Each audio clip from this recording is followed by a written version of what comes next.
producción en Colombia ocurren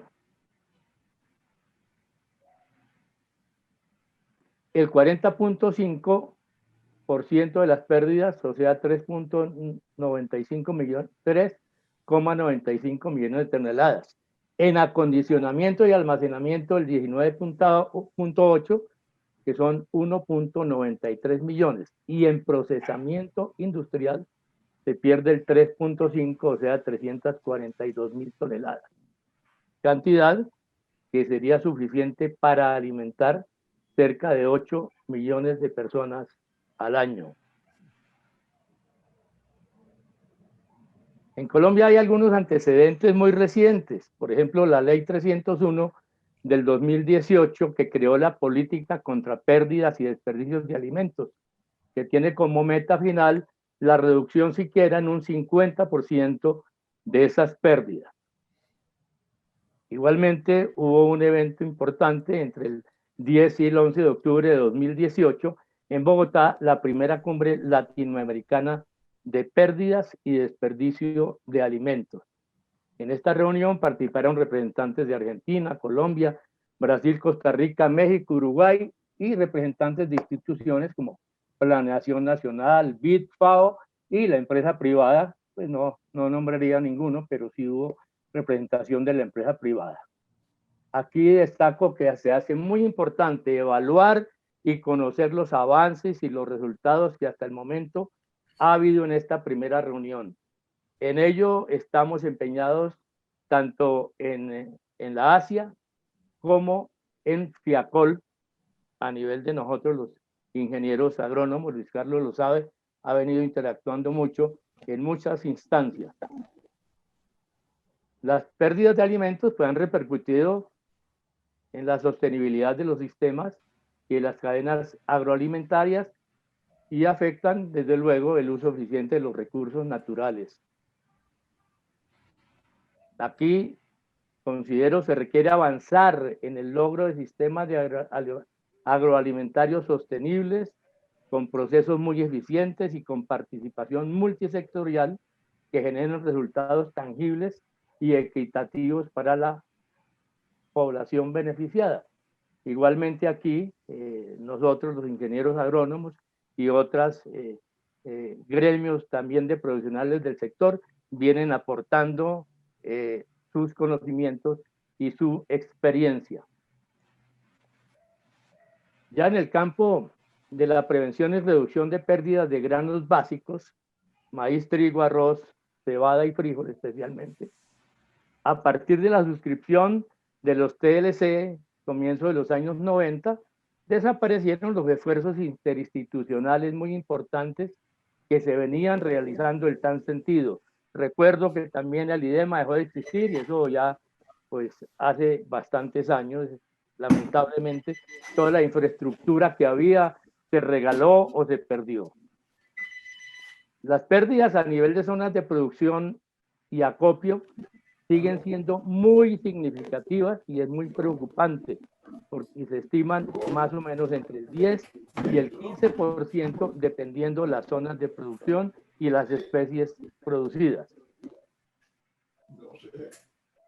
Volviendo al contexto, en el 2017, a través del Departamento de la Prosperidad Social, se trazaron los lineamientos nacionales para abordar este tema de las pérdidas de alimentos. Igualmente, en el Plan de Desarrollo Pacto por Colombia, Pacto por la Equidad del 2018 al 2022, se incluye la Alianza por la Seguridad Alimentaria y la Nutrición. En ello también nosotros como ingenieros agrónomos venimos participando en las diferentes reuniones e instancias del caso.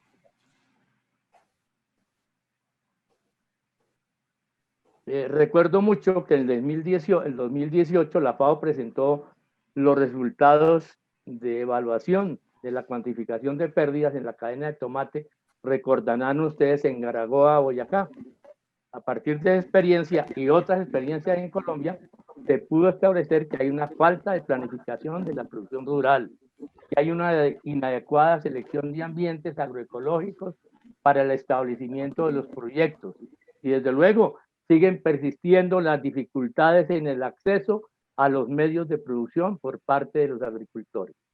Aquí, desde luego, se requiere establecer resultados de las acciones, planes, programas y proyectos que han sido fruto del trabajo interinstitucional a partir de esas iniciativas mencionadas inicialmente. Finalmente, considero que aquí se hace indispensable iniciar ya la aplicación de una política de prevención de pérdidas de alimentos, diseñando medidas de control de las causas, especialmente en los puntos críticos de las respectivas cadenas. Y además hay que abordar y hay que reforzar las acciones tanto en organización socioempresarial de productores, algo que ustedes vienen haciendo, en diversificación y agregación de valor de cosechas, que ya algunos gremios están metidos en esto. Desde luego la inversión de infraestructura y transporte que se perdió, todo lo existente en Colombia, hay que recuperar o hay que reconstruirla. Y algo muy y bien importante es la capacitación del recurso humano en tecnologías de manejo post cosecha a nivel de todos los operadores de cadenas de valor agrícola, tanto para fruer como para granos. Y desde luego algo que ha venido funcionando o que empieza a mostrar algunos vicios, algunos visos, ¿sí?, de que puede funcionar bien, es el perfeccionamiento del esquema de agricultura por contrato. Entonces, amigos, aquí ya voy a meterme un poquitico en lo que es el contexto de la producción de frijol en Colombia y también bueno, más que todo aquí en nuestro país. Nosotros estamos hablando de que se están importando entre 33.000 y 17.000 toneladas más o menos al año. Esto desde el año 2013 hasta el 2017. En el 2018, 19 y parte de este año se ha conservado esa cifra cercana a las 23.000, 24.000 toneladas de importación de frijol. En cuanto a áreas, producción y rendimiento de frijol tenemos, ¿sí? Para el 2013 había un área de 94.000 hectáreas, en el 17 había 90.000. 18, 19 y 20, esta área se va a sostener de acuerdo con la fuente que es Fenalce. La producción está entre 119.000, 132.000 toneladas de frijol al año. Y el rendimiento por unidad de área está cercano a 1.3 toneladas por hectárea. En cuanto a consumo interno, ustedes pueden ver aquí en el cuadro, ¿sí? Para el 2017 teníamos 133.364 toneladas de consumo, sumando lo que producimos y lo que debemos traer. Quiero referirme ya entrando en la experiencia al trabajo conjunto del Ministerio de Agricultura a través del Fondo Nacional de Fomento de Leguminosas, Fondo Parafiscal, ¿sí?, y de la Federación Nacional de Cultivadores de Cereales, que es la administradora de ese fondo. Ese proyecto se denominó Gestión Empresarial y Agroindustrial para el Mejoramiento de la Productividad del Frijol en las principales zonas del país. Y uno de los componentes que hubo de ese fueron precisamente las tecnologías apropiadas para el manejo post cosecha de grano. Aquí voy a referirme a las experiencias concretas. Tuve la gran oportunidad de aportar mi conocimiento y mi experiencia al servicio de los pequeños y de los medianos productores de frijol en las principales 7 zonas productoras del país. El objetivo general del proyecto fue contribuir en la reducción de las pérdidas que ocurren después del frijol una vez cosechado, a nivel de fincas de pequeños productores rurales, igualmente en los centros de acopio, veredales, municipales, por efecto de la interacción de factores tanto bióticos como abióticos. En cuanto a los objetivos específicos se tuvieron, en primer lugar, tratar de reducir a menos del 1% los niveles de impurezas del frijol a nivel de finca y disminuir en un 5% siquiera los actuales niveles de pérdidas físicas y de calidad del frijol. Ya dijimos que esto fluctúa entre un 10 y un 15% de acuerdo con la zona. Igualmente, se quiere contribuir en garantizar la seguridad y la soberanía alimentarias y generar excedentes comercializables.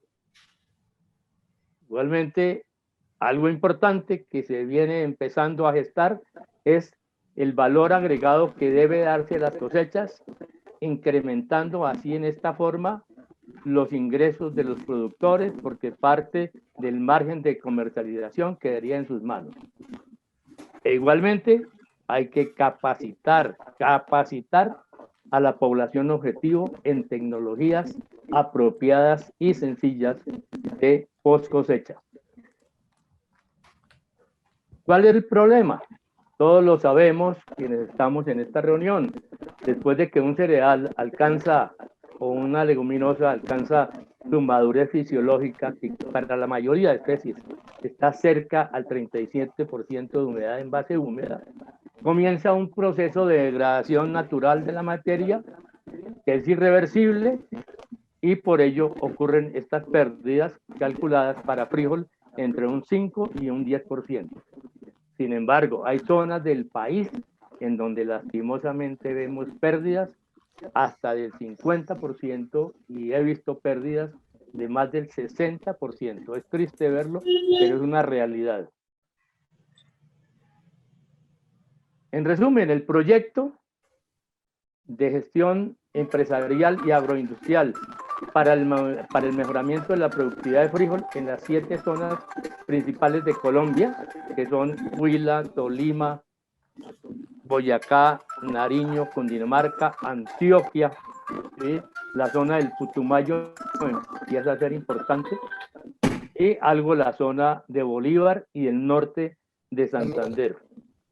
Se busca reducir por lo menos en un 5% los actuales niveles de pérdida. La metodología utilizada en este proyecto fue la metodología conocida por todos y más por Luis Carlos allá en el SENA, que es la metodología Aprender Haciendo, que es un modelo de capacitación, ustedes lo conocen, participativa, la cual fue previamente validada con la población objetivo antes de iniciar el proyecto en los departamentos de mayor producción de dicha leguminosa en Colombia. Se hicieron talleres en cada uno de los cuales tuvo una duración de 6 horas, cátedra, todo un día, y el consultor desde luego interactuó permanentemente con los agricultores, con los participantes. En cuanto a actividades realizadas, tuvo la realización de talleres con los agricultores y hubo una sesión de construcción y distribución de estructuras para limpieza y clasificación de frijol. Igualmente, construcción y distribución de estructuras para almacenamiento y fumigación de granos, unos silos que ahora los verán, y también la construcción y o distribución de medidores de humedad, que también los mostraré más adelante, y desde luego algunos productos que fueron distribuidos para la fumigación de esos granos. En el desarrollo de los talleres de capacitación, la sesión teórica, se abordaron temas de morfología y fisiología en general de granos, se identificaron los factores que inciden en el deterioro de la calidad y los principales procedimientos para preservar la calidad de los granos después de cosechados. Ahora vamos a tener la oportunidad de mirarlos con un poquito de detalle. En la sesión práctica se hizo una demostración del manejo de las arandas tanto desbrozadoras como clasificadoras, diseñadas especialmente para cada una de las zonas y para cada uno de los tipos de frijol que se producen allí. Igualmente, se abordó el tema del diseño, de la construcción, el uso y el manejo de los hilos metálicos. Igualmente, el manejo de los determinadores de humedad que se entregaron. Y al final se hizo una sesión práctica, eminentemente práctica, explicándole a los agricultores cómo hacer un análisis de calidad y cómo certificar la calidad del producto de su finca.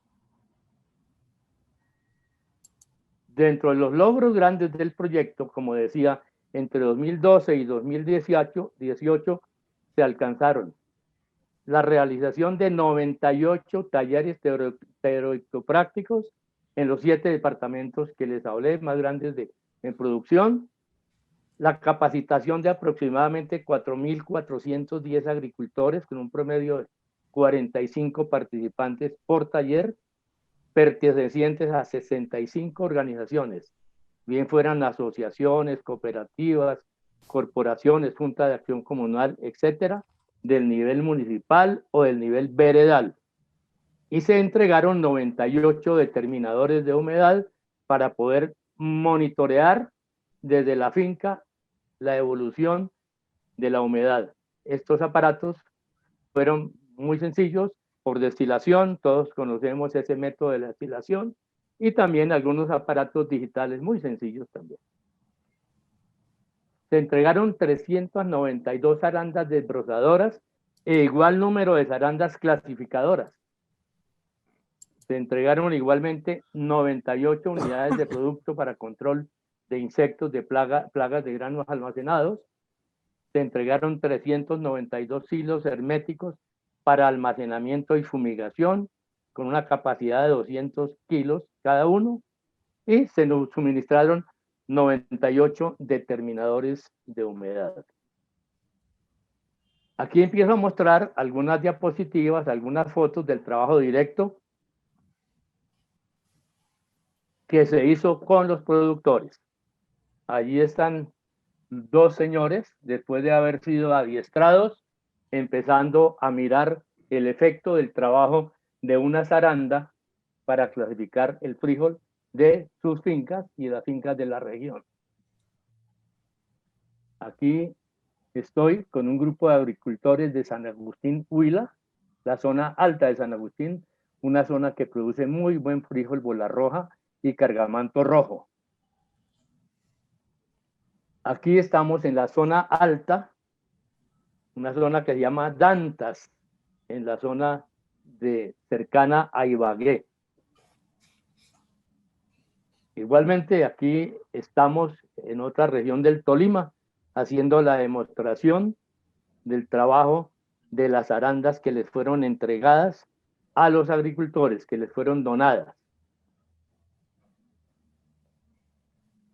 Esto es el centro de acopio donde se tenían los silos metálicos con capacidad para 200 kilogramos de frijol, que fueron diseñados por el suscrito y que fueron realizados con mi dirección por personas que manejan el tema de la metalmecánica. Estos silos ya estaban listos para empezar a ser distribuidos, para ser transportados a los diferentes sitios del país. Aquí se hicieron inclusive algunas pruebas de verificación de germinación y de viabilidad de semillas, etcétera. Aquí nuevamente estamos en una zona lejana de Antioquia, el municipio de Ituango. Allá también es una zona muy importante, productora de frijol, y allá estuvimos haciendo 3 talleres. Aquí nos vamos para el otro lado, al departamento de Nariño, municipio de Ipiales, donde también estuvimos haciendo este mismo trabajo de capacitación y de práctica de la utilización de las tecnologías apropiadas que fueron entregadas.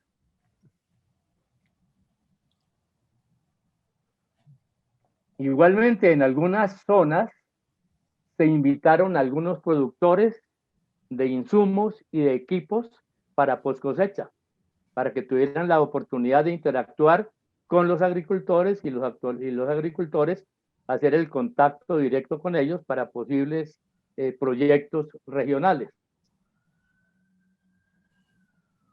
Al final de cada taller hicimos una foto con los agricultores y con los elementos que se iban entregando al grupo.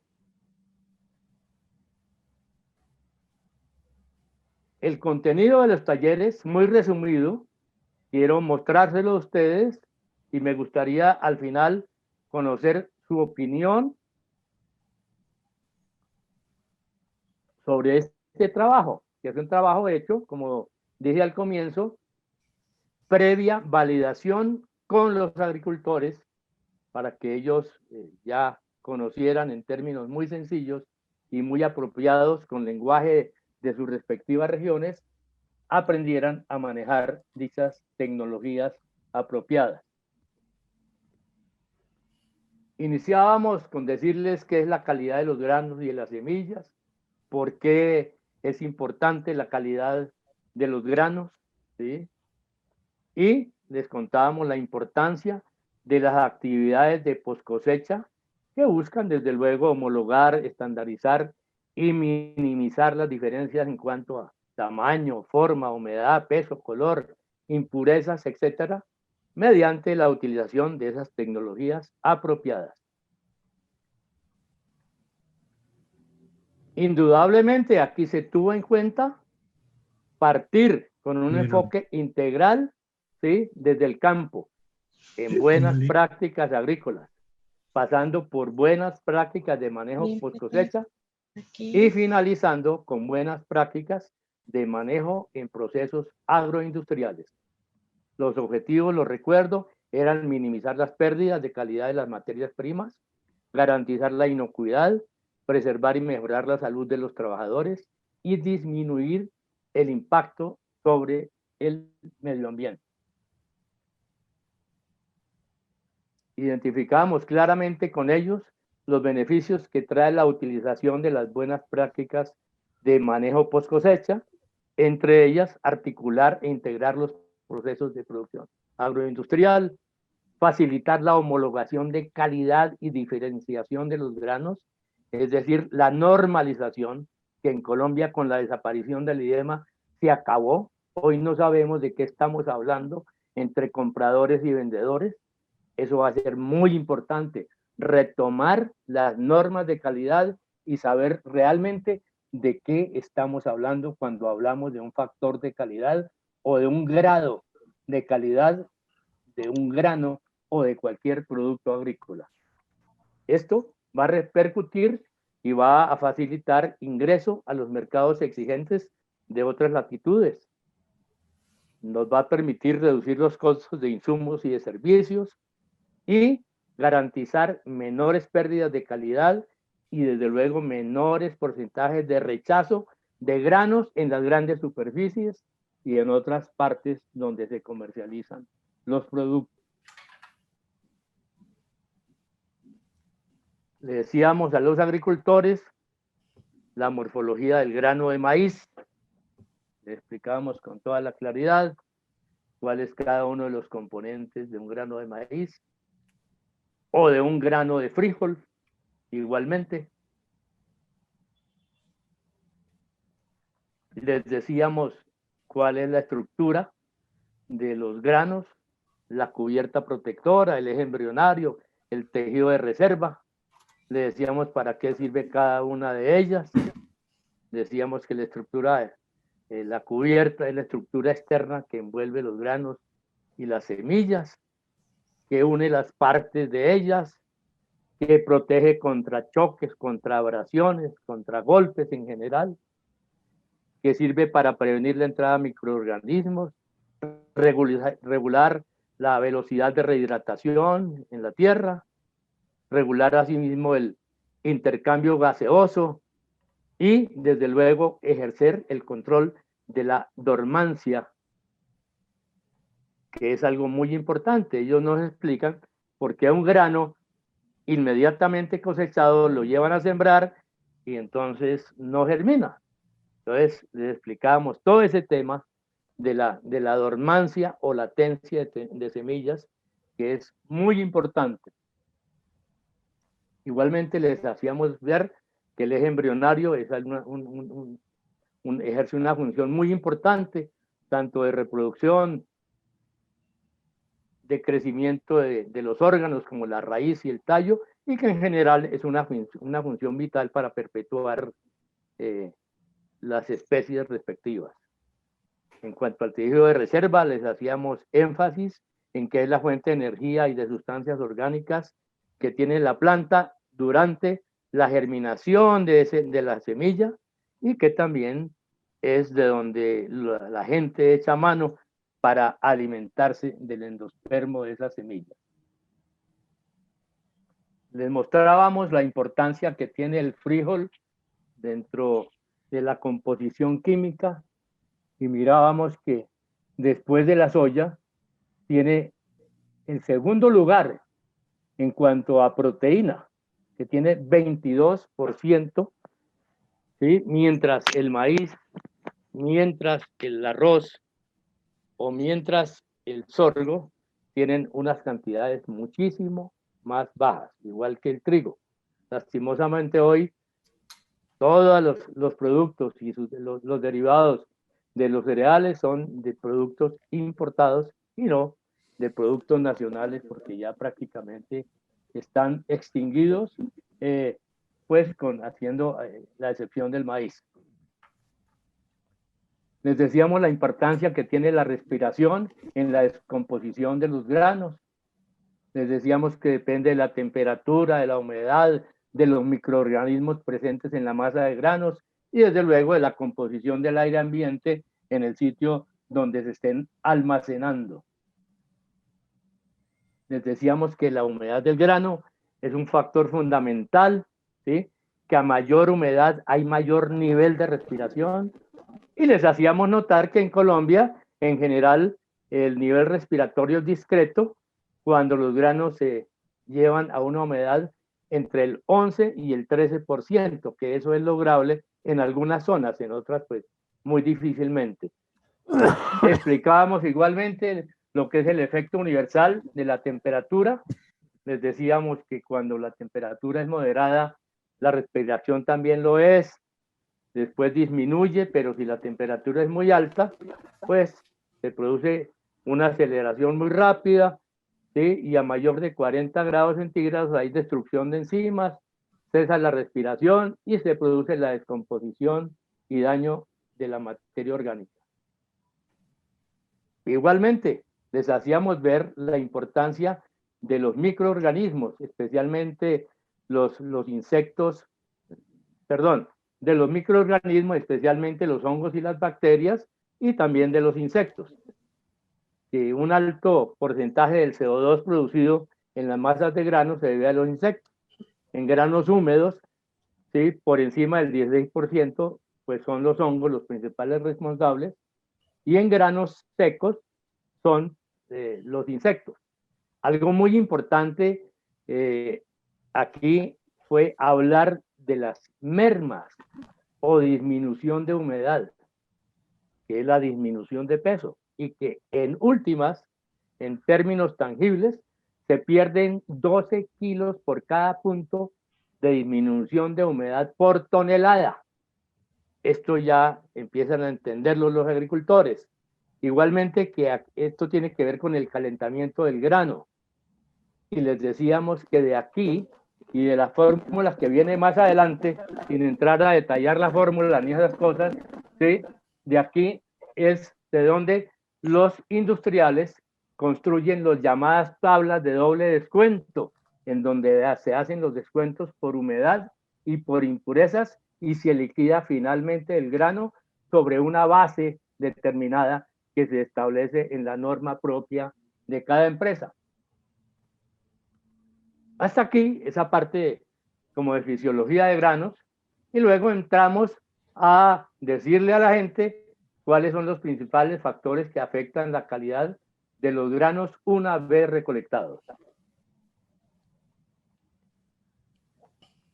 No sé cómo vamos de tiempo, estoy tratando de controlarlo al máximo, pero ustedes me pueden decir, por favor, si me estoy excediendo o vamos bien de tiempo.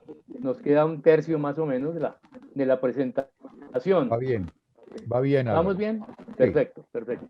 Sigue, Entonces, hablábamos de las condiciones climáticas que hayan reinado durante el cultivo en el campo, que es el primer factor que afecta la calidad de un producto.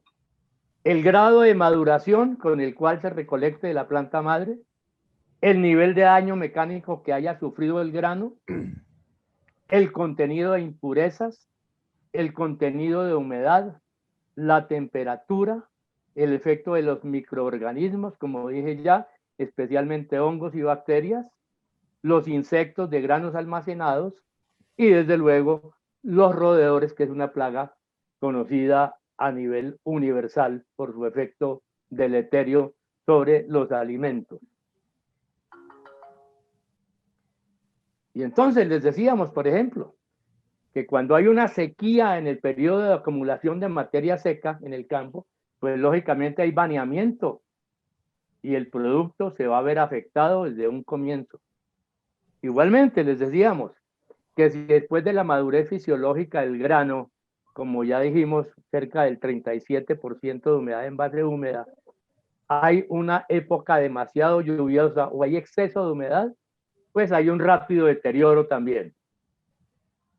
Les identificábamos cuál es el punto óptimo y les decíamos qué es la madurez fisiológica, en dónde está la madurez fisiológica, y vuelvo y repito, para todas las especies de grano, cerca del 37% de humedad en base húmeda, el agricultor deja allí y empieza a monitorear hasta cuando llegue a la humedad de recolección, que está ubicándose cerca al 20% en términos muy generales. El nivel de daño mecánico que se hubiera dado al grano en cualquiera de los momentos, en recolección, en acondicionamiento, durante el transporte o durante el almacenamiento, también tiene mucho que ver con la respuesta que dé el grano en calidad. Esto es clave. Por ejemplo, en el caso de frijol, normalmente los agricultores desgranan a palo el grano. Entonces, imagínense ustedes el agrietamiento, la separación de los cotiledones y desde luego todo el daño que se causa a la calidad. Afortunadamente, en algunas zonas ya se utilizan este tipo de desgranadoras mecánicas que son muy sencillas y muy baratas, que ya son en cierta forma, de fácil acceso a los pequeños agricultores organizados en algunas zonas del país. Hacíamos recuento de lo que pasaba o pasa todavía en las pocas zonas donde quedan cereales, especialmente cebada, aquí en Cundinamarca o en Boyacá, parte en Nariño. Aquí había pérdidas solamente en la cosechadora que se pueden registrar en cerca del 15%. Es algo realmente escandaloso. Altísimo. Sí. Hablábamos sobre las impurezas, que las podemos definir como la sumatoria de las impurezas en sí, que son todos los pedazos de planta que estemos analizando, y sumada la materia extraña, que es todo lo diferente, incluyendo otras especies que estén presentes dentro de la especie que estamos determinando su calidad. Y la importancia, ¿por qué? Porque incrementan la humedad del grano, porque favorecen la presencia de microorganismos y otras plagas, disminuyen la capacidad de almacenamiento y desde luego impactan el valor comercial del grano. En últimas, aceleran el deterioro y desde luego dificultan las operaciones de manejo en las respectivas plantas de acopio o de procesamiento. Esto le mostrábamos a los agricultores, que es lo que ellos ven y sienten en el campo. Y les mostrábamos cómo hacer para separar estas impurezas del grano, de acuerdo a las características del grano. Aquí es importante, les decíamos, el tamaño el largo, el ancho y el espesor de cada grano de frijol son importantes para seleccionar la respectiva zaranda que se debe entregar. No todas las zarandas, no todas las mallas hacen el mismo trabajo sobre todas las especies de frijol que se estén analizando. Y desde luego, los microorganismos son unos principalísimos agentes de deterioro y de pérdidas físicas de alimentos, tanto los hongos como las bacterias especialmente. Hablamos de los hongos de campo, que son los que ocasionan toda clase de enfermedades, en este caso al frijol, allá desde el campo, antracnosis, mancha anillada, la mancha angular, los mildeos, todo esto. Y también hablábamos de los microorganismos, de los hongos de almacén, que son hongos que requieren humedades únicamente entre 65 y 70% de humedad relativa para reproducirse y que reducen severamente el poder germinativo de los granos o de las semillas. Decoloran el grano, producen calentamiento, pueden producir micotoxinas. Este es un tema importantísimo, es un tema clave, ¿sí?, a tratar, y que pues con los agricultores pequeños se trata en sus términos adecuados para que ellos entiendan que estas micotoxinas y sus subproductos empiezan a ser claves en la calidad de las cosechas. Y desde luego que esto ocasionan cambios bioquímicos en general en el grano. Les mostrábamos el efecto de un grano, como de un hongo, como el Aspergillus, o aquí como el Rhizopus o el Penicillium, los llamados hongos del pan, que son los más comunes. Después de siquiera de 15 días de almacenamiento, si no está en una humedad adecuada, empieza a haber problemas muy serios, muy severos, que pueden llevar al traste con la totalidad de la cosecha. Y entonces les hablábamos el tema de los insectos de granos almacenados, la importancia que tienen como agentes de deterioro, porque incrementan la temperatura ya que están respirando, incrementan la humedad, incrementan la producción de dióxido de carbono dentro de la masa de granos, reducen el contenido de oxígeno. Algo muy importante cuando se guardan granos para semilla es que afectan el embrión de la semilla y desde luego consumen endospermo, originando grandísimas pérdidas físicas. Igualmente son vectores de muchos patógenos, forman conglomerados dentro de la masa de granos, lo cual dificulta su manejo, causan grandes mermas, ya lo dijimos, y les decíamos que es un insecto primario, que es un insecto secundario y cómo controlarlos. Aquí les describíamos lo que es un insecto, ¿sí?, que consta de cabeza, de tórax, de abdomen, que tiene 6 paticas. Todas estas cosas les describíamos con detalle a los agricultores. Les decíamos cuál es su ciclo biológico. Les decíamos que una hembra oviposita un huevo sobre la superficie de un grano, de ahí sale una pequeña larvita que se introduce dentro del mismo y desarrolla allí sus instares larvales hasta cuando ya sale un insecto adulto que inmediatamente va a copular el macho con la hembra y va a haber una nueva población de insectos en un término no mayor a 35, 40 días, ¿no?, dependiendo la especie de insectos.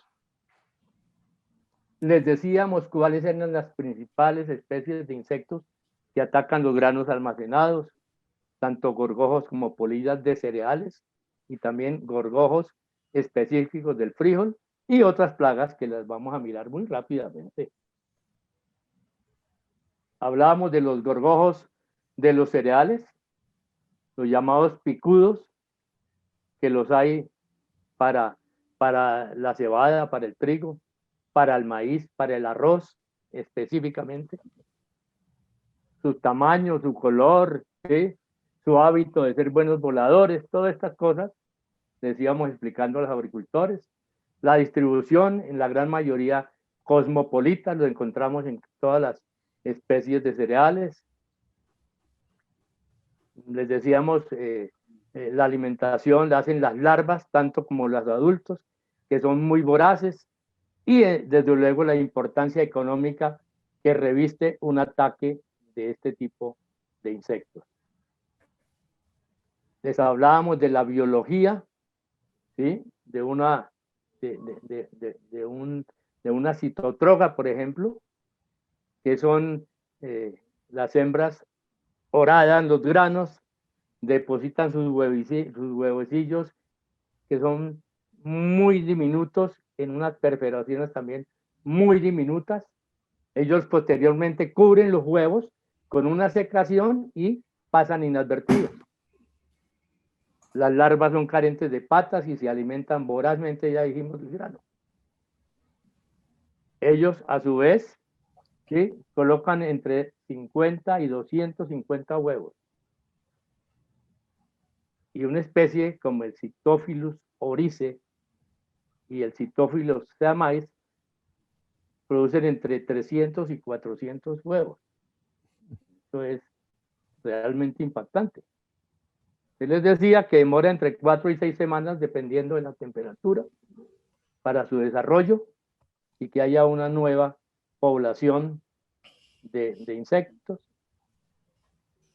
Le hablábamos de la polilla de los cereales, de la famosa citotroga, que también es un insecto de importancia primaria que ataca desde larva hasta adulto y que puede fácilmente dar al traste con una cosecha de maíz, de trigo, de arroz, etc. Hablábamos de la biología de este insecto. Posteriormente les comentábamos lo que fue el impacto de la Rhizoperta o el barrenador menor de los granos en las grandes cosechas de arroz en los llanos orientales. Concretamente en Villavicencio vimos perder cosechas grandísimas de Rhizoperta, por Rhizoperta de arroz, allí en esta tan importante zona productora del país. Y el gorgojito común, el gorgojo coloradito, el gorgojo de las harinas. Igual otro insectico que es muy común encontrarlo cuando no hay buen aseo de las paredes, de los pisos, de las bodegas, que es el Cryptolestes, que es una plaguita de importancia secundaria, y se les decía que es el Trogoderma granarium o gorgojo capra, que no está reportado en Latinoamérica, está reportado en Europa y en Asia. Decimos que ojalá nunca vayamos nosotros a tener la incidencia de esta plaga, que sería fatal. Igualmente les hablamos de la importancia de los ácaros como plagas de granos almacenados. Y luego entrábamos a abordar específicamente los dos tipos de gorgojos que aceptan el grano de frijol. El gorgojo común del frijol y el gorgojo pintado del frijol. Les decíamos cuáles son sus diferencias, cuáles son sus características biológicas, cuáles son sus hábitos de consumo, tanto para el uno como para el otro. Y entrábamos a hablar, a hacer referencia a los métodos de control de insectos de granos almacenados que existen. Volvíamos a repetir que entre el 5 y el 10% de la producción de alimentos se pierde por esta causa y que en algunos países se registran pérdidas mayores al 50%. Y les decíamos que igual que en la agricultura de campo, en la poscosecha, tenemos que hablar de un control integrado de plagas y de unas buenas prácticas de manejo post-cosecha. Que hay que hacer un seguimiento o monitoreo desde el mismo acopio que hay que tener una absoluta higiene y limpieza de pisos, de paredes, de techos en el lugar de almacenamiento. Es decir, hay que desarrollar una estrategia integral en este manejo. Hablábamos, por ejemplo, que también aquí tenemos la posibilidad de hacer un control biológico con parásitos y predadores, avispitas que también atacan a las plagas de granos almacenados. Podemos acudir, ¿sí?, a otros patógenos como el Bacillus thuringiensis, que ya se utiliza corrientemente para control de plagas en otros cultivos comerciales. Hablábamos de que hay feromonas que atraen a los machos o a las hembras para concentrarlas en algún recipiente y allí proceder a ejecutarlas. Hablábamos que hay reguladores de crecimiento que hacen que los insectos no puedan desarrollar su ciclo biológico. Hablábamos de temas muy recientes como el ozono, que elimina los insectos sin dañar el grano ni afectar el medio ambiente. Son cosas importantes en donde lamentablemente en Colombia no hemos empezado a trabajar, pero sí ya sabemos que, por ejemplo, en Purdue, la universidad, ya están trabajando para controlar esta plaga con control biológico. Igualmente, les decíamos que hay control de tipo físico, con calor, con gases inertes, con frío, insuflando en la masa de granos aire frío, y algo muy importante que empieza a tomar algo de importancia, que ustedes conocen, que son las tierras diatomeas o tierras diatomáceas, que han empezado en algunos ensayos que se han hecho a mostrar resultados muy interesantes en el control de las plagas de granos almacenados. Desde luego, teníamos que abordar que un control muy eficiente, al cual hay que tener mucho cuidado en su utilización, es el control químico, pero que hay herramientas de tipo químico para poder hacer un control de las plagas de los granos almacenados. Y hacíamos referencia al tratamiento curativo, que se hace con fumigantes, que según la carta de presentación del producto de los fabricantes no ofrecen residualidad o protección contra futuras infestaciones. Esto requiere total hermeticidad, un tiempo de exposición determinado y que es influenciado por la temperatura, por los métodos de aplicación, etc. Allí nombramos algunos nombres comerciales de estos productos. Yo no acostumbro a nombrarlos, sencillamente los muestro a los agricultores para que ellos en un momento dado, si toman alguna determinación autónoma, con mucho gusto los podemos referenciar a dónde quién puede atenderlos ya comercialmente. Les decíamos en el tema de la fosfina, que es un gas muy importante, pero muy tóxico, y que hay que saberlo manejar adecuadamente. Que debe haber total hermeticidad para su aplicación. Y entramos a decirles el tema de los roedores, cuya acción cosmopolita sobre los cultivos y sobre los granos almacenados es reconocida a nivel del mundo, ya que causan pérdidas muy importantes porque consumen producto, porque contaminan y dañan con sus deyecciones, porque causan daños en los embalajes y porque son portadores de graves enfermedades que transmiten al hombre. Recuerdo la peste humana. Tuve oportunidad de trabajar con la Organización Panamericana de la Salud y la Organización Mundial de la Salud dirigiendo un proyecto que tenía que ver con la peste humana en la zona norte del Perú, en donde, quien lo creyera, uno de los factores determinantes era el mal almacenamiento de las cosechas por parte de los pequeños productores rurales. Aquí están las principales especies de roedores afectan comercialmente las cosechas de granos, desde el campo hasta su consumo final. Y dábamos algunas pautas para el manejo y para el monitoreo de las especies que antes les mostré. Algunos adminículos o aparaticos muy sencillos, tecnologías apropiadas también para manejar, para controlar y monitorear los roedores. Y ya finalmente empezamos a mostrarle a los agricultores en los talleres, ¿sí?, lo que es la preservación de la calidad de los granos y los temas que aquí son importantes, desde el muestreo hasta la certificación final de calidad. Es el tema que voy a tratar de abordar muy rápidamente para ustedes. No sé cómo vamos, Luis Carlos, en cuanto a tiempo.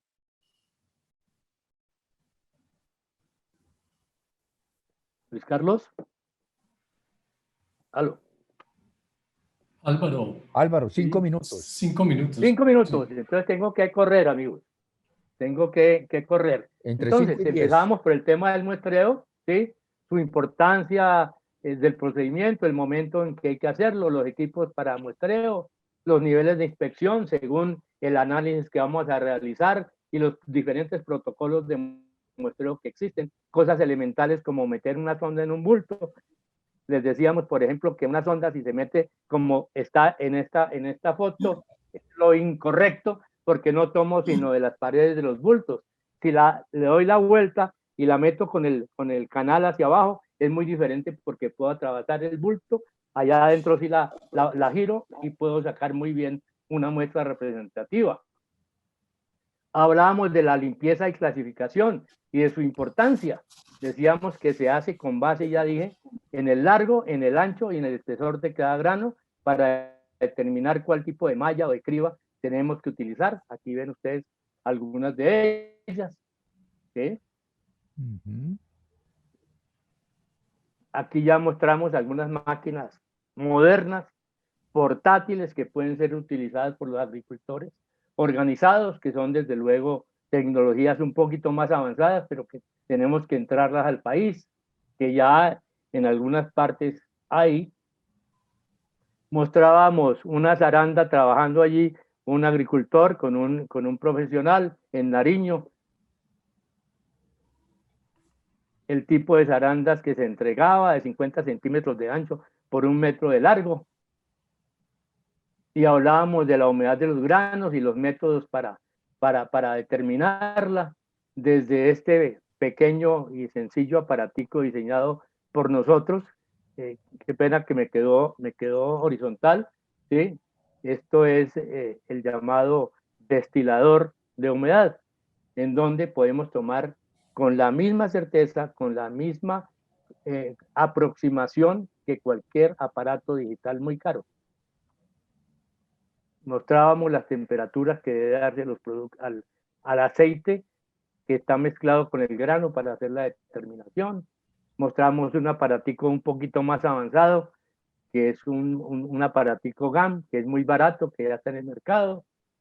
Mostrábamos un aparato digital muy preciso, que es el determinador motonco. Y entrábamos a hablar de secamiento de granos. Les decíamos la importancia y por qué se secan los granos. Les mostramos el tipo de secamiento que hay, por qué las ventajas del secamiento. Les decíamos rápidamente, les dimos un curso de media hora en cuanto, ¿sí?, al conocimiento profundo del secamiento de granos. Les decíamos los tipos de agua, la composición del aire que hay adentro. Les decíamos que hay una relación de presiones entre la presión de vapor del grano adentro y la presión de vapor del medio exterior, y que lo que se busca es llegar a que haya una correlación de presiones y que finalmente se llegue a un punto de equilibrio. Les hablábamos de la ciclometría, de un gráfico ciclométrico que fácilmente se puede diseñar para cada zona. Y les hablábamos ya del secamiento, de los tipos de secamiento que hay, de aparatos sencillos que ya hay en el comercio, secadoras de lecho fijo, muy baratas, la forma como funcionan, que es algo elemental. Les hablábamos de estos hilos de tipo radial, que igualmente hacen un muy buen trabajo y eficiente trabajo, y sirve para secar desde 1 hasta 10 toneladas. Les hablábamos de la turbina, el quemador, aquí les hablamos de que existen otras más grandes, y les decíamos algo muy importante, que la temperatura de secado es clave, porque nosotros en temas de semillas no podemos subir de 40 grados centígrados para garantizar la viabilidad y la germinación de la semilla. Hablábamos finalmente del almacenamiento de granos, qué es, para qué se hace, ¿sí? Las recomendaciones generales, y empezamos a decirle la importancia de diseñar muy bien un almacenamiento, la forma de trabar los bultos, la forma de construir recipientes sencillos que ya vimos para almacenamiento de los bultos. Al final, ¿sí? Hacíamos un pequeño, ¿sí? Y muy rápido análisis de calidad con participación de todas las personas asistentes a los talleres, y les mostrábamos cómo poder predecir y certificar en términos muy sencillos la calidad de una cosecha. Al final les entregábamos una ficha de seguimiento de ese almacenamiento, y ahí terminaban nuestros talleres. Finalmente, les decimos la posibilidad tan grande que tenemos en Colombia de utilizar harinas de frijol para fabricación de productos como estos tres que hay. Como un ejemplo, ¿sí? Un esparcible, como un tajine de frijol, parecido al tajine de garbanzos que hay, ¿sí? Igualmente una bebida, un maná de frijol con alta proteína, para reemplazar las bienestarinas que hoy hacemos con granos importados de maíz, de frijol, perdón, de trigo, ¿sí? La podemos reemplazar. Y hablamos finalmente de que hay forma muy sencilla de fabricar un calentado típico colombiano y empacarlo en atmósferas modificadas. Esto, amigos, es lo que a grandes rasgos hicimos durante estos talleres.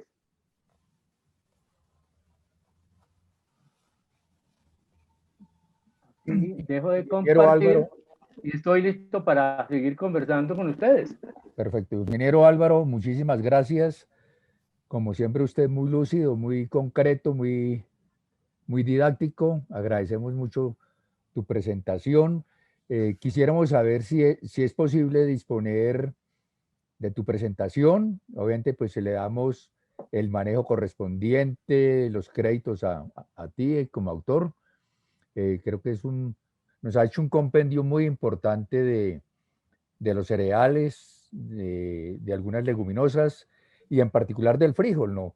Yo quiero enfatizar la importancia del frijol para la seguridad alimentaria, importante, es decir, el porcentaje de proteína que tiene este producto es maravilloso y creo que no hay una conciencia suficiente en todo el país de ello. Entonces, creo que esta es una oportunidad para que nosotros, los que estamos escuchando, ayudemos a hacer la promoción del cultivo, la defensa, estimular a que se produzca más, a que se eleve valor agregado, a mejorar todas las prácticas de post cosecha y posteriormente almacenamiento, transporte, etcétera, etcétera. Había unas preguntas, estimado Álvaro, que habían hecho unos colegas de atrás. Creo que algunas preguntas tú las respondiste en el desarrollo de tu explicación. De todas maneras voy a volver a mirar. No sé si Clarita tenga ya algunas identificadas. Mientras tanto, Luis Carlos, quiero decirte que no hay ningún problema. La presentación la puedo hacer llegar a ustedes con el mayor gusto para que la tengan allí y se difunda, ¿sí? Perfecto. Con los Muchísimas respectivos gracias. créditos y demás, pero no hay ningún problema. Esto es para que la gente los tenga, y si algún día podemos hacer cualquier evento ya especializado sobre alguno de los temas, ¿sí? Tratados, con el mayor gusto. Perfecto. Aprovecho eso que tú estás diciendo, Álvaro, y con los colegas ya lo hemos analizado, es estas conferencias que te hemos comentado a ti, con esta llegamos a la conferencia este año número 11 y hemos hecho 5 paneles donde han participado 3 y hasta 4 expertos. La idea es que esto es un punto de partida para que el año entrante podamos ofrecer acciones de capacitación tipo talleres. Pensamos que es una herramienta, talleres de un día. Usted lo sabe por su experiencia igual que nosotros, con los agricultores, con los productores, con los empresarios rurales, hay que hacer cosas muy concretas, muy prácticas y que habían un resultado tangible casi que inmediato, o si no la gente se desmotiva. Entonces, ingeniero Álvaro, la idea es que el año entrante podamos, en la medida que haya interés de los agricultores, los empresarios, organizar con usted y con otros expertos algunos talleres, unos seminarios, incluso en algunos temas estamos vislumbrando la posibilidad de hacer diplomados. Nosotros tenemos ahorita una alianza estratégica con Uniminuto y estamos perfilando otras con otras universidades como la UNAD y Uniagraria. Entonces ahí tenemos un panorama para prestar servicios con toda esta experiencia de expertos como el caso suyo, que socializar y pues compartir esa experiencia dentro de muchos productores colombianos. De parte mía, felicitaciones. Y bueno, hay una pregunta que hace nuestro gerente, nuestro representante legal, que pregunta, Paul, ¿qué puntos se deben de tener en cuenta en la normalización del frijol? Creo que tú diste una respuesta parcial, pero sería bueno de pronto que tú enfatizaras algunos puntos clave. O Listo, sea, Luis Carlos, eso sí, que tú claro que decías sí. del idema que se perdió, de todo eso que hay que recuperar, ¿cuáles serían cosas clave a normalizar en el corto plazo, Álvaro? Desde luego, para todos los granos, incluido el frijol, nosotros tenemos que hacer inicialmente un análisis inicial previo. Ajá, Olor, infestación y temperatura. Eso es lo primero que hace todo el mundo. Y ok, luego, determinar humedad, determinar impurezas. Una vez ok. hecho esto, hay que separar una porción, una muestra de 500 gramos más o menos y sobre ella empezar a separar lo que son impurezas, materias extrañas, ¿sí? Tomar la humedad muy bien tomada mediante algún método y dejar una porción analítica de unos 100 gramos, Luis Carlos, para poder entrar visualmente a separar granos dañados por calor, granos afectados por insectos, ¿sí? Bien sean larvas o sean adultos, Sí, granos afectados por hongos, etcétera, etcétera, para al final establecer, como existían las antiguas normas del IDEMA, un grado de ese producto y desde luego un valor del mismo y poder hablar y saber qué es lo que estamos negociando y sobre qué parámetros, porque hoy lamentablemente cualquiera puede decir, hombre, esto no me sirve cuando realmente es un producto de buena calidad. O lo contrario, ¿no es cierto?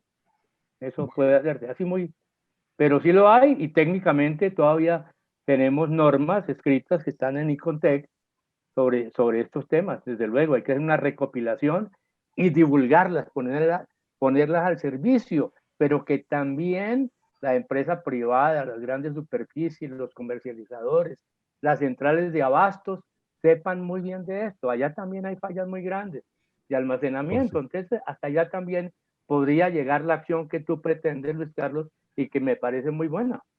Perfecto, Álvaro, muchas gracias. Pregunta nuestra asociada colega ingeniera agrícola, Giovanna Carolina, dice, muy interesante.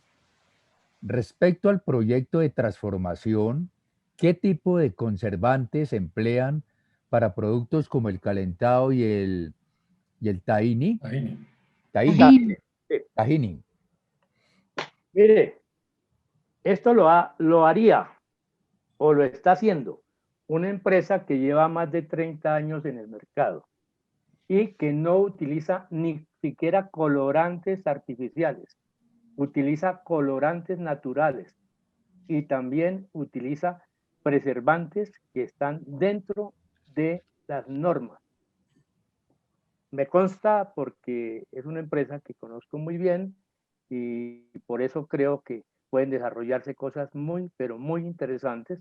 Cuando quieran, en cualquier momento, los puedo vincular con los directivos de esta empresa, que es una empresa que realmente tiene cosas muy importantes, muy bonitas en el campo de la transformación de hortalizas y también de frutas. Excelente, Álvaro, porque uno de los ejes de trabajo de, pues, de la cooperativa es dinamizar los procesos de agroindustria a pequeña o máximo mediana escala. O sea, nosotros pensamos que hay muchas cosas que pueden hacer los productores, los empresarios rurales. Siempre hemos insistido en que hay que asegurarles, garantizar su seguridad alimentaria. Entonces, uno es almacenando bien, por supuesto, y otro es dándole valor agregado, deshidratando, bueno, haciendo conservas, una cantidad de cosas que hay unas tecnologías relativamente viables para los pequeños productores, pero que desafortunadamente en el país hemos abandonado esas cosas y creo que es el momento de darle un impulso fuerte a la agroindustria a pequeña escala, Álvaro. Entonces creo que va a ser importante contigo seguir en contacto para más el año entrante poder darle un trabajo fuerte, a darle valor agregado al frijol y a otros cereales y a otros alimentos que son parte de, pues, de la canasta básica y que garantizarán la seguridad alimentaria de muchos colombianos. Bueno, no veo más preguntas acá. Clarita, no sé si hayas visto otras, tengan otras. No, no, Yo tengo señor. Si hay alguna tengo persona que quiera hacer en directo, un Fernando. comentario, sí. Bueno, gracias. Muy bueno, Álvaro. Mil gracias tu presentación, magnífica, muy interesante. En cuanto al tahini, como dice Joanita, en Centroamérica se usa mucho los refritos, no recuerdo cómo se le dicen, pero al frijol es un puré de frijol que se aplica con diferentes, como las enchiladas y cosas de esas. Eso se hace normalmente dentro de las culturas consumidoras de frijol. Aquí poco se usa eso, pero sí se hace. Aquí se usa más el calentado, pero eso de tahini sí se hace en Centroamérica. Ahora, me gustaría simplemente, para darle cabida aquí a comentarios, tenemos dentro de los asistentes a un colega muy conocido en la parte de genética de granos, que es Fabio Robles, de los Llanos Orientales. No sé si él quiera compartir algunas cosas respecto a su conocimiento y referente a la presentación que ha hecho Álvaro. Adelante, Fabio.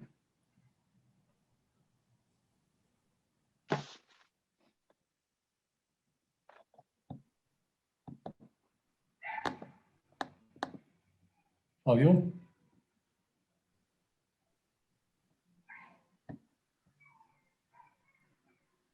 Fabio. Sí, Fernando, buenas noches. ¿Cómo estás? Bienvenido y muchas gracias por participar. Fabio.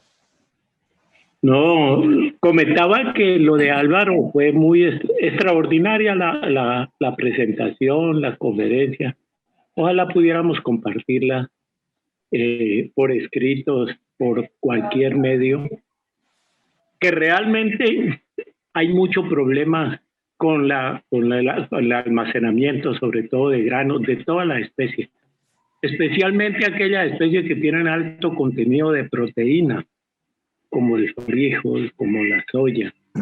Y era una de las razones por las cuales los costos de producción de la semilla se incrementaban, porque los productores tenían que asumir una fuerte suma de dinero, porque, por ejemplo, en los llanos nosotros almacenábamos en Bogotá.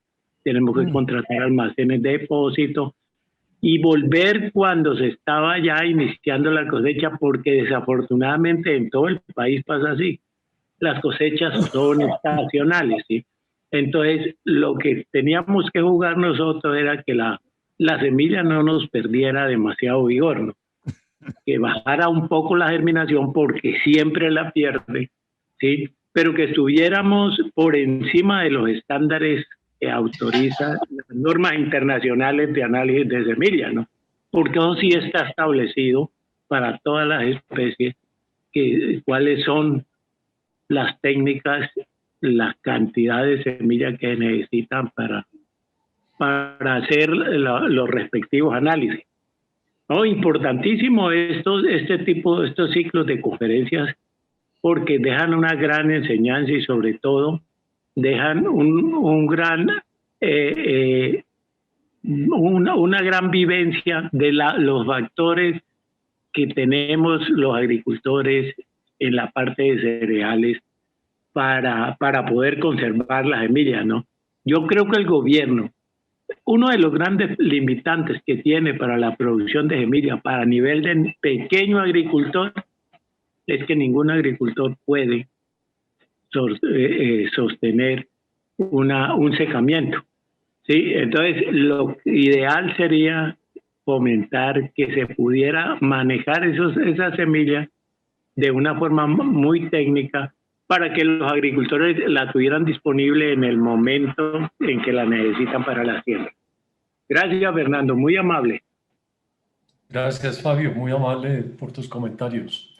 Yo quisiera darle también una palabra, si me permites, Luis Carlos. Por favor, tenemos claro que sí. conectado también a otro colega de la zona de Magdalena, al colega César Suárez. Ajá, excelente, Y bienvenido. también tenemos a Olga Chivata, una productora, si no estoy mal, es de Boyacá. Entonces quisiera también que participara y nos hiciera algunos comentarios al respecto. Adelante, César, y después Olga. Buenas noches. Hombre, primero felicitar al doctor Álvaro por tan buena conferencia, muy buena, muy concisa, muy clara y muy específica. Quería comentarle pues de que aquí se da una variedad de frijol que le llaman frijol cuarentano, que es un frijol que se da a los 40 días, le dicen también cabecita negra. Es un frijol bueno, se da con muy buenas producciones más o menos aceptables, pero aquí en el Magdalena no cultivamos el frijol comercialmente, siempre se cultiva como para seguridad alimentaria, lo que llaman aquí en rosas, los campesinos lo cultivan en rosas, y es decir, no le aplican prácticamente ninguna tecnología, sino que, es decir, son cultivos que se sacan prácticamente, son orgánicas porque tampoco les aplican ninguna clase de herbicidas, ni de fungicidas, ni de insecticidas, de pesticidas, pues, pero son cultivos orgánicos. A mí me parece de que sería muy conveniente pues tratar de difundir esa conferencia que me parece importantísima y dejarle pues las puertas abiertas al doctor Álvaro para ver si de pronto en un tiempo venidero pues pueda venir a dictar aquí unas conferencias al respecto, ¿no? Me encanta pues saludarlos y por aquí a sus órdenes a todos. Yo soy ingeniero agrónomo de profesión. Tengo más de, yo terminé en la UPTC con Fernando hace tiempo, Bueno. Fernando. Y tengo pues una vasta experiencia en lo que es la extensión agropecuaria y fuera de eso pues últimamente es decir, estoy trabajando con la gobernación de Magdalena, por aquí a sus órdenes, con mucho gusto, cualquier cosa que pueda servirle incondicionalmente. Muchas gracias. Gracias a ustedes. Muchas gracias, César. Doña Olga. Aló.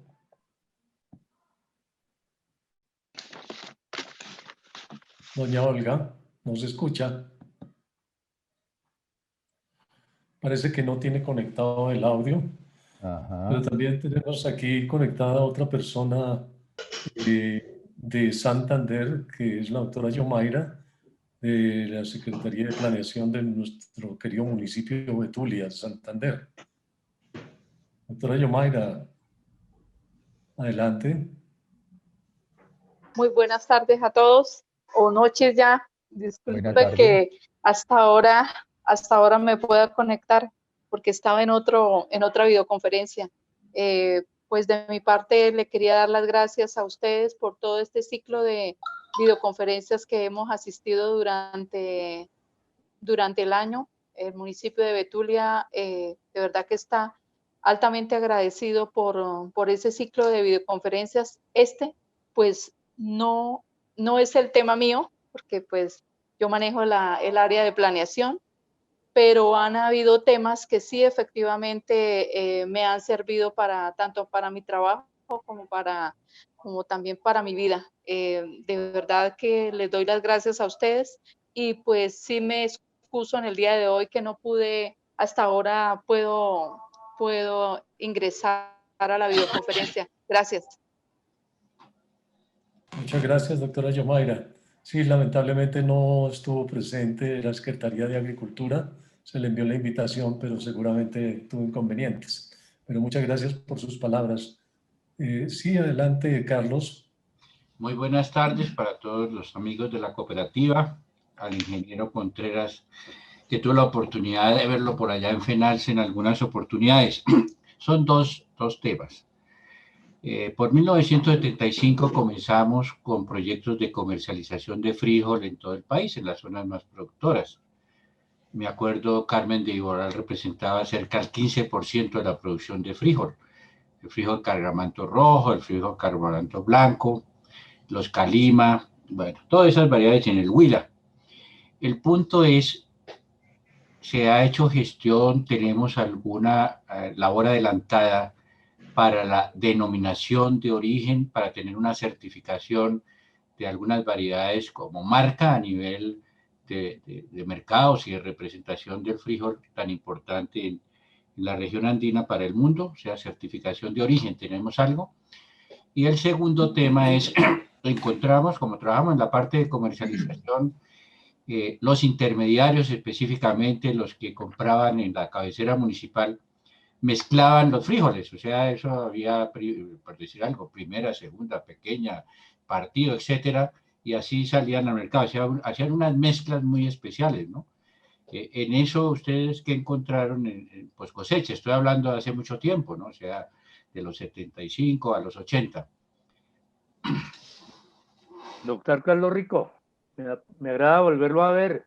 Efectivamente, nos conocimos hace ya algunos años en Fenalce, cuando se firmó un convenio de Financiacop, Fundecop, con el gremio. Allí nos conocimos y allí trabajamos conjuntamente en estos temas que estamos debatiendo e ilustrando hoy. Me alegra mucho volverlo a ver.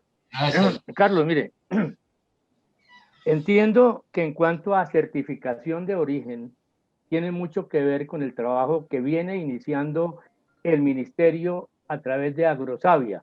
Entiendo que va a haber un plan nacional de semillas. Cuéntame, ¿cómo están las cosas?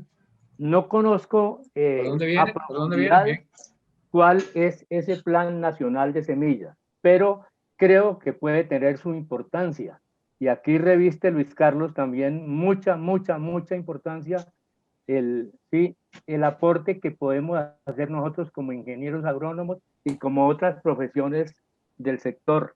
¿Sí? Yo creo que aquí tenemos mucho que opinar y tenemos mucho que opinar de personas como Carlos Rico, como Fernando, como Luis Carlos, como todos quienes estamos aquí hoy, que ya hemos trajinado un poquitico este país y que sabemos cómo son las cosas. Yo creo que hoy es factible hacerlo. Todos los programas de semillas, entiendo, se van a centralizar allí en Agrosavia. Pero, por ejemplo, el gremio cerealista sigue con su programa de semillas y allí se tiene acceso al banco de germoplasma que manejaba Corpoica y que hoy lo debe estar manejando Agrosavia. Allí debe haber muchas acepciones y se puede estar mano a ellas. Igualmente, el trabajo que viene realizando desde hace muchos años el CIAT, especialmente hoy, buscando algunos materiales biofortificados de frijoles arbustivos, es muy interesante, muy loable. Ahí también he visto que el gremio cerealista y de leguminosas está trabajando en conjunto. Entonces yo veo que profesionales como nosotros, instituciones como Copagrocol, están llamadas a aportar junto con los gremios de los profesionales, a aportar soluciones de la experiencia, de la práctica y también sustentadas académicamente por todos y cada uno quienes hemos trajinado estas cosas. Lo otro era lo de las mezclas. Es un tema, Carlos, que sigue vigente. Hasta hace muy poco uno puede ver la química que hacen los comercializadores para mejorar frijoles de mala calidad, ¿sí? Mezclándolos con frijoles de buena calidad sin importar el tipo, la variedad, el color, ni nada. Esto realmente sigue igual que hace 20 o 30 años. Lastimosamente es así de cierto y falta una verdadera labor de capacitación, de extensionistas rurales, que ellos vayan a las fincas y que empiecen a transferirle conocimientos sencillos, elementales a la gente del campo. Yo creo que en eso debemos que aportar mucho nosotros, Luis Carlos, como gremios, ¿sí? porque es bien importante decirle al gobierno qué es lo que deben hacer. Hoy uno se da cuenta de locuras que hablan mucha gente, lastimosamente jovencitos ellos, pero que no saben de qué están hablando. Lastimosamente lo digo. Y en cualquier momento se puede sostener e ilustrar con ejemplos concretos este tema. Pero qué bueno que tocó Carlos esos dos temas, y es muy importante que más adelantico podamos reunirnos, ojalá ya presencialmente, y podamos seguir aportando, porque veo aún juventud en las caras nuestras. Gracias. Muchas gracias, Alvarito, por esa motivación. Adicional. Carlos, quiero retomar tu aporte, tu primera pregunta, y señalar con datos. A mí me gusta mucho trabajar con datos. En el año 2017, Colombia importó aproximadamente 32.000 toneladas de frijol y exportó, yo pensé que no exportábamos nada, exportó alrededor de 534 toneladas. Entonces, voy a unir la reflexión de Carlos con el aporte que nos hizo el colega César Suárez del Magdalena. Él decía que hay unas regiones donde se están produciendo unos frijoles que no les aplican ningún insumo de tipo agroquímico, pero que básicamente es para el autoconsumo. Entonces, yo diría que ese tipo de producciones locales, artesanales, casi que silvestres, diría yo, porque casi que no es sino echar el frijol, imagino yo, sale casi que espontáneo. Esos núcleos de producción pueden tener oportunidades importantes hoy en día en mercados muy especializados. Yo creo, Álvaro, tú que tienes relación con FENALCE, aquí tenemos que aprender de los que ya aprendieron, de los que ya han ido construyendo camino. Toda la experticia que ha acumulado la Federación de Cafeteros, donde hoy en día los cafés especiales y cafés de origen están ganando un posicionamiento muy especial y sobre todo reflejado en precios, porque finalmente el productor necesita no solamente vender el producto, sino venderlo bien, con unos precios más justos. Fede Cacao también, escuchando hace 8 días los colegas que no estuvieron en esa conferencia, nos aportaron también cosas interesantes. Es un gremio que viene creciendo, viene cualificándose, viene posicionándose, y también están trabajando mucho en el posicionamiento de cacaos de origen, aprovechando unas características de Colombia que le da esas posibilidades. Entonces, Álvaro, gracias por aportes a todos. Creo que el tiempo se nos va agotando. No sé si hay alguna pregunta más, alguna persona quiere intervenir. Carlos. Sí, eso es adicional. El valor agregado siempre lo buscamos, ¿no? Y hay estrategias sencillas a nivel de productores. ¿Qué tanto se ha avanzado, digamos, en el término, pongamos, de empaques, de presentación del frijol a nivel de los mercados? Porque si uno mira, yo soy exhausto en mirar este tipo de empaques y un valor agregado sencillo, lo están haciendo los intermediarios en los abastos de Colombia. Uno encuentra ahí, ¿no? Abastos, pero el productor lo puede hacer. ¿Hemos avanzado en algo relacionado con eso?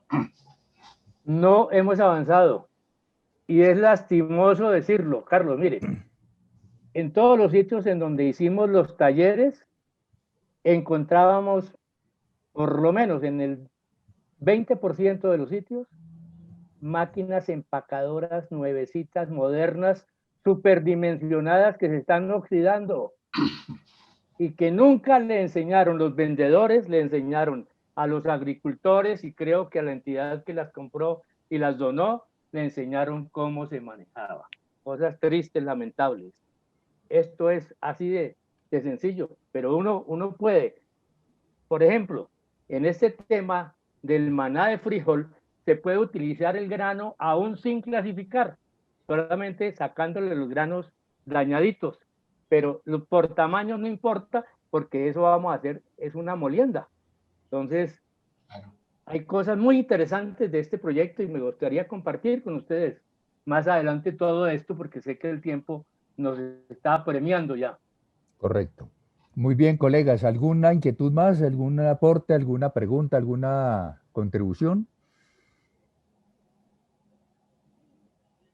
Bueno, parece que no hay más. Entonces, vamos a pedirle al doctor Paul que, como ya en el protocolo en las actividades de la cooperativa, unas palabras de cierre, o Fernando, no sé si Paul esté todavía. No, Paul está, pero habíamos quedado en que Joanita nos presentaba para el cierre el video institucional, por y favor. luego Sí, Paul hace el cierre gracias, de la Fernando, por reunión. recorderis. Entonces, Joanita, ¿nos ayuda con el video, por favor?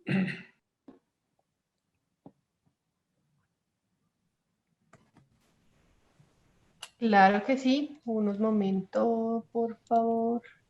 No lo tenía abierto. No sé si es por el tiempo.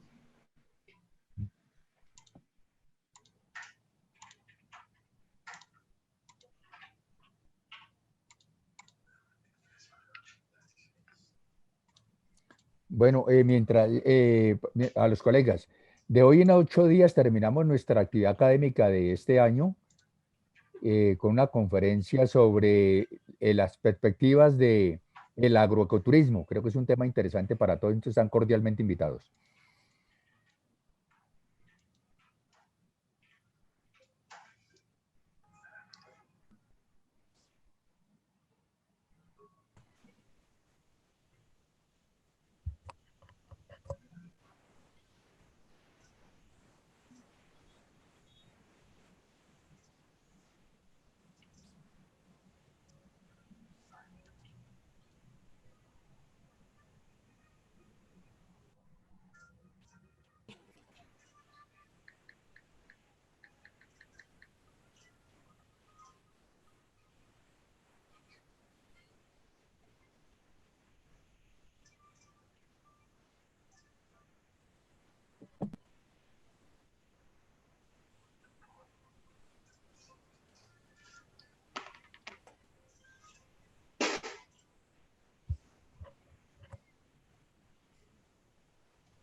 Mañana, yo creo que el carro, ya esta tarde lo estaban pintando, yo no sé que me van a entregar, pero yo no, ya mañana yo sé que lo entregan, porque yo lo voy pintando, no estaba poquito.